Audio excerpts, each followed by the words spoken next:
যাকে আমি এতদিন ধরে না দেখে ভালোবেসে গেলাম, যাকে আমি এক নজর দেখার জন্য ছুটে ছুটে বেরোলাম, আজ আমি মৃত্যু অপবাদ দিয়ে তার জীবনটাই শেষ করে দিলাম। আমি কি করলাম? আমার নিজের প্রতি নিজের কি পেয়েছে। তুই কাঁদিস না, একটু শান্ত হ, সব ঠিক হয়ে যাবে। দেখ, তুই যদি এখন টনিকে ভালোবাসার কথা বলে ছাড়িয়ে আনতে যাস, তাহলে টনি সব থেকে বেশি ঘৃণা তোকে করবে। কারণ ও ভাবে স্বার্থের জন্য তুই ওকে ছাড়িয়েছিস।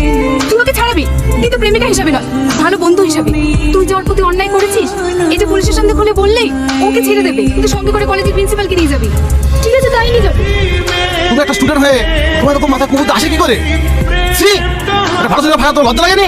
স্যার, এই কারণে ওকে আমি প্রচুর অপমান করেছি, আপনি আর কিছু বলবেন না। আপনি এসব বিষয়গুলো একটু খেয়াল রাখবেন, কারণ এতে কলেজের দুর্নাম হতে পারে, একটা ছেলের জীবন নষ্ট হতে পারে। এই ভুল আর হবে না স্যার, আপনার কাছে বিনীত অনুরোধ, এই নির্দোষ ছেলেটাকে ছেড়ে দিন। ঠিক আছে আবিদার, ওকে ছেড়ে দাও।